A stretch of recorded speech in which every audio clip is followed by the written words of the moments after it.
ಪಟ್ಟಣ ಪಂಚಾಯಿತಿಯಲ್ಲಿ 2026-27ನೇ ಸಾಲಿನ ಬಜೆಟ್ನ ಹಿನ್ನೆಲೆಯಲ್ಲಿ ಪೂರ್ವಭಾವಿ ಸಭೆಯನ್ನ ತಹಶೀಲ್ದಾರ್ ಬಿ ಆರತಿ ಹಾಗೂ ಮುಖ್ಯ ಅಧಿಕಾರಿ ಮಂಜುಳಾ ದೇವಿ ಅವರ ನೇತೃತ್ವದಲ್ಲಿ ಕರೆಯಲಾಗಿತ್ತು.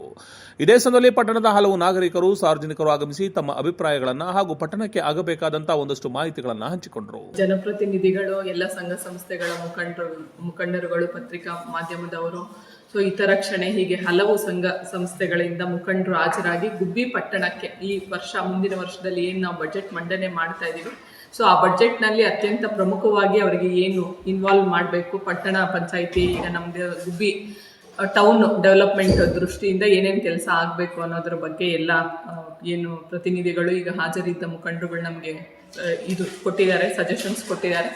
ಅದನ್ನೆಲ್ಲ ತಗೊಂಡು ನಾವು ಏನಿದೆ ಬಜೆಟ್ನ ಕನ್ಸಿಡರ್ ಮಾಡಿ ನಮ್ಮಲ್ಲಿ ಏನು ರೆವೆನ್ಯೂ ಜನರೇಟ್ ಆಗ್ತಾ ಇದೆ ಅದನ್ನು ನೋಡಿಕೊಂಡು ಹೇಗೆ ಎಕ್ಸ್ಪೆಂಡಿಚರ್ ಮಾಡಬೇಕು, ಸೇವಿಂಗ್ಸ್ ಮಾಡಬೇಕು, ಹಾಗೆ ನಮ್ಮ ಪಟ್ಟಣ ಪಂಚಾಯಿತಿ ಸ್ವಚ್ಛತಾ ದೃಷ್ಟಿಯಿಂದ ಮುಂದಿನ ದಿನಗಳಲ್ಲಿ ಏನು ಕಾರ್ಯಕ್ರಮ ರೂಪಿಸಬೇಕು ಅನ್ನೋದನ್ನ ಡಿಸೈಡ್ ಮಾಡ್ತೀವಿ. ಕನ್ನಡ ಸಾಹಿತ್ಯ ಪರಿಷತ್ ಕಚೇರಿಯನ್ನು ತೆರೆಯಲು ಸ್ವಂತ ಕಟ್ಟಡ ನಮಗೆ ಅವಶ್ಯಕತೆ ಇದೆ ಎಂದು ತಾಲೂಕು ಕನ್ನಡ ಸಾಹಿತ್ಯ ಪರಿಷತ್ ಅಧ್ಯಕ್ಷ ಯತೀಶ್ ಮನವಿಯನ್ನ ಮಾಡಿದ್ರು. ಕನ್ನಡ ಭಾಷೆಯನ್ನು ಬೆಳೆಸುವ ನಿಟ್ಟಿನಲ್ಲಿ ಅನೇಕ ಕಾರ್ಯಕ್ರಮಗಳನ್ನು ಹಾಕೊಂತ ಬರ್ತಾ ಇದೆ.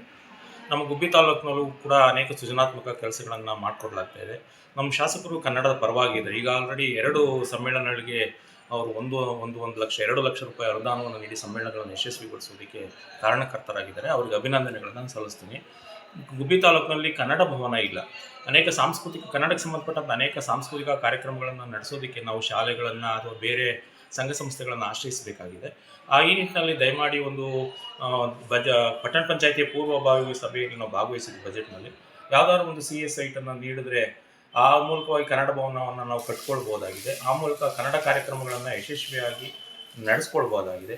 ಈ ನಿಟ್ಟಿನಲ್ಲಿ ಕನ್ನಡದ ಪರವಾಗಿರ್ತಕ್ಕಂಥ ನಮ್ಮ ಶಾಸಕರು ಮತ್ತು ತಾಲೂಕು ಆಡಳಿತಾಧಿಕಾರಿಗಳು ಈ ನಿಟ್ಟಿನಲ್ಲಿ ಗಮನ ಹರಿಸಬೇಕು ಅಂತ ಅವ್ರನ್ನ ಹೃದಯಪೂರ್ವಕವಾಗಿ ವಿನಂತಿ ಮಾಡ್ಕೊಳ್ತೇನೆ. ಪ್ರವಾಸಕ್ಕೆ ಹೋಗಿದ್ದಂತಹ ಸಂದರ್ಭದಲ್ಲಿ ತಾವು ಸದಸ್ಯರುಗಳು ಏನು ಕಲಿತು ಬಂದಿದ್ರಿ ಅನ್ನುವ ಬಗ್ಗೆ ಮಾಹಿತಿಯನ್ನ ಕೊಡಿ ಅಂತ ಹೇಳಿ ಆರ್ಟಿ ಮಂಜುನಾಥ್ ಕೇಳಿದ್ರು. ನಮ್ದೇ ಫಂಡ್ ಅಲ್ವನಪ್ಪ, ನಿಮ್ಗೆ ಯಾವ್ದಕ್ಕೂ ಒಂದು ಕಾಮಗಾರಿ ಹಾಕೊಂಡಿದ್ರು ಕೆಲಸ ಆಗೋದಲ್ವನಪ್ಪ, ಒಂದು ಗೇಟ್ ಹಾಕಿ ಯಾರಾದ್ರೂ ಆಗಿಲ್ಲ, ನಮ್ದೇ ಫಂಡ್ ಅಲ್ವಾ, ನಮ್ ಸ್ವಂತ ದುಡ್ಡಲ್ವಾ, ನಾವು ತೆರಿಗೆ ಕಟ್ಟೋ ದುಡ್ಡಲ್ವಾ, ಅದಕ್ಕೆ ಕೇಳ್ತಾ ಇದ್ದೀನಿ. ಇನ್ನು ಡಿಗ್ರಿ ಕಾಲೇಜಿಗೆ ಹೋಗುವಂತಹ ಭಾಗದಲ್ಲಿ ನೀರು ಬಂದ್ರೆ ಸಾಕಷ್ಟು ಸಮಸ್ಯೆ ಆಗುತ್ತೆ, ಅದನ್ನ ಬಗೆಹರಿಸಿ ಅಂತ ಕೆಲವರು ಕೇಳ್ತಾರೆ. ಪದವಿ ಪೂರ್ವ ಕಾಲೇಜು ಆವರಣದಲ್ಲಿ ಲೈಟಿನ ವ್ಯವಸ್ಥೆಯನ್ನ ಮಾಡಬೇಕು ಅನ್ನುವ ಮಾಹಿತಿಯೂ ಕೂಡ ಬಂತು. ರಸ್ತೆ ಟ್ಯಾಪಿಂಗ್ ನಡೀತಾ ಇರೋದ್ರಿಂದ ರಸ್ತೆ ಅಗಲೀಕರಣವನ್ನ ಕೂಡ ಮಾಡಬೇಕಾಗಿದೆ ಅನ್ನುವ ಮಾಹಿತಿಯೂ ಕೂಡ ಬಂತು. ಇದೇ ರೀತಿಯಲ್ಲಿ ಹಲವು ರೀತಿಯ ಚರ್ಚೆಗಳು ನಡೆದು ಬಜೆಟ್ನಲ್ಲಿ ಯಾವುದಕ್ಕೆ ಅನುದಾನವನ್ನ ಮೀಸಲಾಡಬೇಕು ಅನ್ನೋದ್ರ ಬಗ್ಗೆ ಇನ್ನೂ 2 ರೀತಿಯ ಚರ್ಚೆಗಳು ಹಾಗೂ ಸಭೆಗಳು ನಡೆಯಬೇಕಾಗಿದೆ. ಮುಖ್ಯವಾಗಿ ನಮ್ಮಲ್ಲಿ ಕುಡಿಯೋ ನೀರಿಂದು ಮತ್ತು ಈ ಟ್ರಾಫಿಕ್ದು, ಸ್ವಚ್ಛತೆದು ಇವೆಲ್ಲ ಚರ್ಚೆ ಆಗಿದ್ದಾವೆ. ಅಂದರೆ ನಮ್ಮಲ್ಲಿ ಈಗ ಅಭಿವೃದ್ಧಿ ಅಂತ ಬಂದರೆ ಈಗ ಆಲ್ರೆಡಿ ನಮ್ಮಲ್ಲಿ UGD ಕಾಮಗಾರಿ ನಡೀತಾ ಇದೆ. STPದು ಸುಮಾರು STP 5,40,00,000ದಲ್ಲಿ STP ಕಾಮಗಾರಿ. ಆಮೇಲೆ ವೈಟ್ ಟ್ಯಾಪನಿಂಗ್ ನಡೀತಿದೆ BH ರಸ್ತೆ.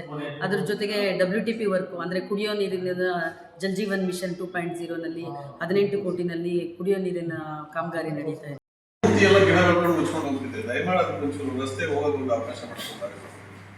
ಅದು ಆಶ್ರಮದ ಇಲ್ಲಿ ನರ್ಜಿಗ ಬೀದಿ ಹಿಂಭಾಗದಲ್ಲಿ ಸವಿತಾ ಸಮಾಜದ ಸಮುದಾಯ ಹೋಗ್ತಾರೆ.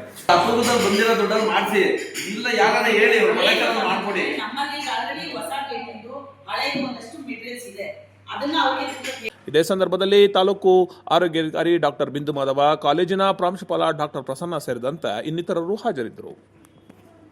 ನಿಮ್ಮ ಗುಬ್ಬಿಯ ದೇವಿ ಎಲೆಕ್ಟ್ರೋವರ್ಡ್ನಲ್ಲಿ ಬಿಗ್ ಆಫರ್. ಗುಬ್ಬಿ ತಾಲೂಕಿನ ಜನರ ನಂಬಿಕೆಗೆ ಪಾತ್ರವಾಗಿರುವ ದೇವಿ ಎಲೆಕ್ಟ್ರೋವರ್ಡ್ ಇದೇ ಶುಕ್ರವಾರ 6ನೇ ತಾರೀಕು ನಮ್ಮ ಗುಬ್ಬಿ ದೇವಿ ಎಲೆಕ್ಟ್ರೋವರ್ಡ್ಗೆ ಭೇಟಿ ನೀಡಿ ಮತ್ತು ಅದ್ಭುತ ಆಫರ್ಗಳನ್ನ ನಿಮ್ಮದಾಗಿಸಿಕೊಳ್ಳಿ. ವಾರ್ಷಿಕೋತ್ಸವದ ಅಮೋಘ ಆಫರ್ ನಿಮಗಾಗಿ 43 ಇಂಚಿನ ಸ್ಮಾರ್ಟ್ ಟಿವಿ 35,940 ರೂಪಾಯಿಯ ಟಿವಿ ಇದೀಗ ನಿಮಗೆ 14,990 ರೂಪಾಯಿಗಳಿಗೆ ಮಾತ್ರ. ಕೇವಲ 5 ಗ್ರಾಹಕರಿಗೆ ಮಾತ್ರ ಈ ಆಫರ್, ಕೇವಲ 1 ದಿನ ಮಾತ್ರ. ಹೈಯರ್ ಸಿಂಗಲ್ ಡೋರ್ ಫ್ರಿಡ್ಜ್ ಕೇವಲ ನಿಮಗೆ 13,990 ರೂಪಾಯಿಗಳಿಗೆ ಮಾತ್ರ. ಕೇವಲ 5 ಗ್ರಾಹಕರಿಗೆ ಮಾತ್ರ ಈ ಆಫರ್, ಕೇವಲ 1 ದಿನ ಮಾತ್ರ ಲಭ್ಯ.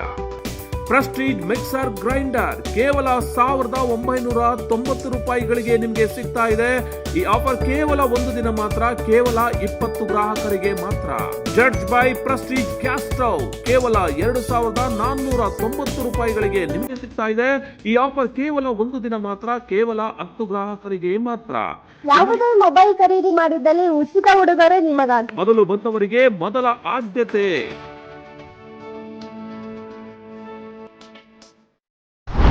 ಚಾಲುಕ್ಯ ನ್ಯೂಸ್, ಜನರಿಗೋಸ್ಕರ.